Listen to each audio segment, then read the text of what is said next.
जाएंगे और इधर से वापस में आएंगे, एक धारा जैसी चल रही। और इस धारा के कारण ही ये दोनों पार्टिकल जुड़े हुए, आकर्षित हो रहे।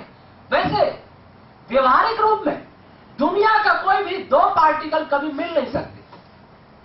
हम सोचे कि हमारा हाथ इस टेबल से मिला हुआ, नहीं, हमारे और हाथ टेबल के बीच में करोड़ों अरबों परमाणु आ सकते हैं। बहुत खोखला है। हम सोचें कि एटम ठोस है, एटम बहुत खोखला है। ये सब बताने की चीज नहीं है, क्योंकि सामान्य चीजें हैं। मैं ये कहने का मतलब है कि तो जो दो पार्टिकल के बीच में जो बल कार्य करता है, उस बल को पैदा करने वाला एक कण होता है। उसको कहते हैं आज की साइंस की भाषा मीडिएटर। और वो मीडिएटर जब इस प्रकार से चलता है, जैसे दो बच्चे गेंद लेकर के, एक गेंद उसको फेंके, दूसरा गेंद उसको फेंके, और वो गेंद के आकर्षण में दोनों बच्चे खेलते रहे, दूर नहीं जाए, बहुत पास भी नहीं आए, बिल्कुल पास में आएंगे तो भी नहीं खेल पाएंगे, और बहुत दूर चले जाएंगे तो इतना फेंक नहीं पाएंगे। उनके बीच में एक लिमिट है। तो उसी प्रकार से दो पार्टिकल भी ये बॉल फेंकते रहते हैं। वो बॉल का एक ये फोटॉन्स की है। इसको कहते हैं field. Photon field means photons, photon की स्ट्रीम ही फील्ड है। तो हम प्रश्न करते हैं कि फोटोन क्यों इसमें से इसमें जाता है? पहले फोर्स है कि बल है? एक बालक गेंद दूसरे को फेंकता है तो गेंद पहले की फोर्स ने गेंद को फेंका है। फोर्स पर गेंद डिपेंड है, गेंद पर फोर्स डिपेंड नहीं। अच्छा, दूसरा किसी पर कोई डिपेंड हो, इस बालक ने इसको क्यों गेंद फेंका? इसका क्या कारण? इसका कारण उनके अंदर इच्छा शक्ति, खेल रहे हैं। लेकिन तो जड़ पार्टिकल क्यों गेंद फेंक रहे हैं, क्यों इंटरेक्शन हो रहा है? इसका कारण जिसको फील्ड कहते हैं वो कैसे बनता है, इसका उत्तर साइंस के पास नहीं। चार्ज क्यों होता है, इसका उत्तर साइंस के पास नहीं। लेकिन वैदिक साइंस कहता है पहले बल है। कोई बल है जो इस फोटोन को इसमें से निकाल के फेंक देता है और दूसरा उसको कैच कर लेता है। वो फोटोन को निकाल के फेंकता है, ये इसको कैच कर लेता है। इसके पीछे कोई बल है और वह बल ही हमारे यहां मूल बल है, सत्व। ब्रह्मांड में जहां भी बल दिखाई देता है उसके पीछे सबसे कोई बेसिक चीज है, सबसे कोई बेसिक प्रॉपर्टी है, तो वो सत्व है। दूसरी बात, बल स्वयं में प्रॉपर्टी है, बल कोई मैटर नहीं है।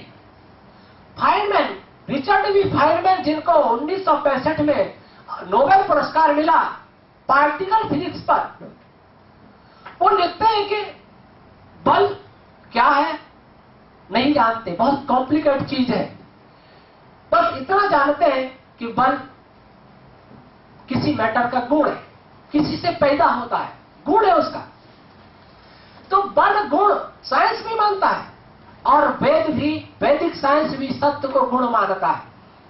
वेद में प्रकृति के नाम है, एक नाम है उसमें त्रितस्य धारया, 3 गुणों को धारण करने वाली, और त्रिधातु 3 गुणों को धारण करने वाली। वो 3 गुण कौन?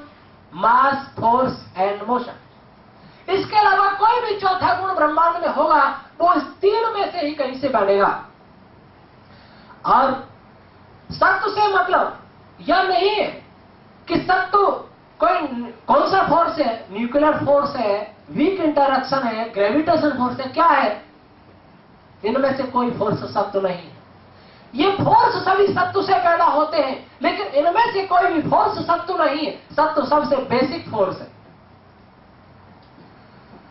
तो जो प्रश्न उठता था कि कौन बांधे था, हमारे बल की जरूरत नहीं। अब बल, गति और मास। अच्छा, बल में और गति में, फोर्स में कौन पहले? गति पहले के फोर्स। जैसा मैं निवेदन कर रहा था, पार्टिकल के बीच में फोटोन की गति फोर्स का कारण है, ऐसा साइंस मानता है। और वैदिक साइंस मानता है कि सत्व फोर्स के कारण, सत्व के कारण। वैसे रजस एक अलग गुण है प्रकृति का। रजस जो है सत्व से नहीं बना है और दोनों से ही तमस नहीं बना है, तीनों स्वतंत्र गुण है।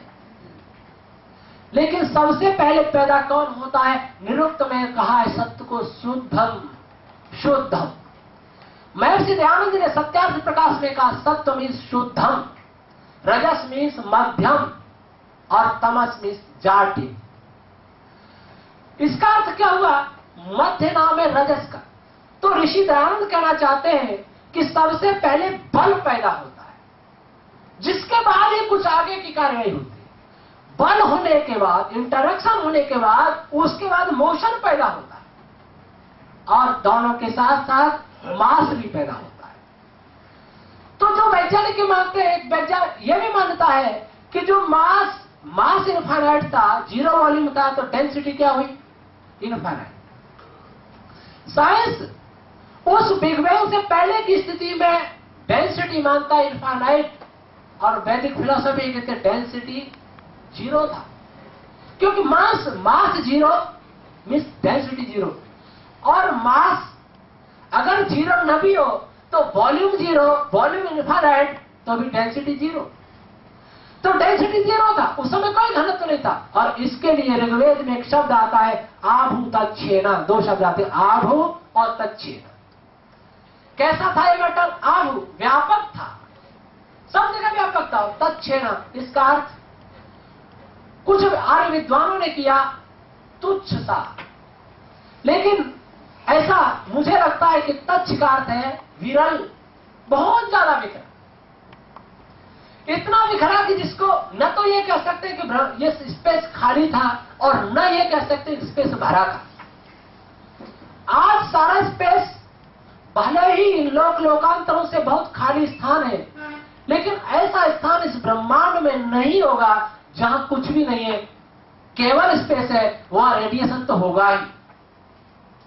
लेकिन जो रेडिएशन कहते हैं कि इतना बिखरा हुआ है, उससे भी कहीं बिखरा होगा, अर्थात सबसे विरल, सबसे ज्यादा, बहुत ज्यादा बिखरापन था, वो स्टेट उसकी थी। अब उसके बाद सत्व, रज और तम, इनकी साम्यावस्था के बाद क्या हुआ? एक उपनिषद का, वेद का मंत्र आता है कामस्तदग्रे। उपनिषद आता है एको हम बहुश्यामा, बहुश्यामी, मैं एक हूं, बहुत हो जाऊं। और कामः तदग्रे, परमात्मा के अंदर कामना पैदा हुई। ये परमात्मा का प्रश्न कहां से आ गया? परमात्मा भी बेसिक कॉज है, लेकिन मेटेरियल कॉज नहीं है। परमात्मा चेतन है, वह निमित्त कारण है, सहारा देने वाला, कर्ता, प्रेरक। जैसे एक साइंटिस्ट एक विमान को साइंटिस्ट किसी यंत्र को बनाता है, चालक किसी गाड़ी को चलाता है, तो परमात्मा चालक है, कंडक्टर है, ऑर्गेनाइजर है और डिस्ट्रॉयर भी है। परमात्मा इसको चला रहा है, परमात्मा की जरूरत क्यों? वैसे आज इस पर चर्चा करने की बहुत जरूरत नहीं, क्योंकि विश्व के बड़े बड़े साइंटिस्ट इस बात को स्वीकार कर रहे हैं कि ब्रह्मांड अनायास न बना है, अनायास नहीं चल रहा है। इसके पीछे कोई बुद्धि कार्य कर रही है। चाहे आइंस्टीन को देखें, चाहे नोबेल पुरस्कार विजेताओं में फाइनमैन को देखें, चाहे स्टीफन हॉकिंस को देखें, चाहे और वैज्ञानिकों को देखें, जो बड़े बड़े स्तर के वैज्ञानिक हैं, सब ये कहते हैं कि हाँ, कोई चेतन शक्ति कार्य कर रही है। क्योंकि उन प्रश्नों को मैं उपस्थित नहीं कर रहा, क्योंकि एक ही घंटा समय है कि क्यों चेतन शक्ति की जरूरत है, परंतु इतना संकेत जरूर कर रहा हूं, आज से नहीं, 1914 में इंग्लैंड के लंदन के ब्राउनिंग हॉल में साइंस और रिलीजन पर एक सेमिनार हुआ और 7 दिन तक चला। और उस समय के इंग्लैंड के बड़े बड़े वैज्ञानिक, जिसमें सर ऑलिवर लार्ज थे, फ्लेमिंग थे, और भी बहुत से लोग थे, उन लोगों के लेक्चर हुए। और 1907 से 1914 से अब तक अनेक वैज्ञानिक इस बात को मानते आ रहे हैं कि अब जड़ से ज्यादा चेतन का क्षेत्र विस्तृत है, उस पर विचार करना चाहिए। ईश्वर की सत्ता को मानते हैं, आत्मा की सत्ता को मानते हैं। तो उस ईश्वर ने इन सत्व, रज, तम तीनों को क्या किया? अथर्ववेद में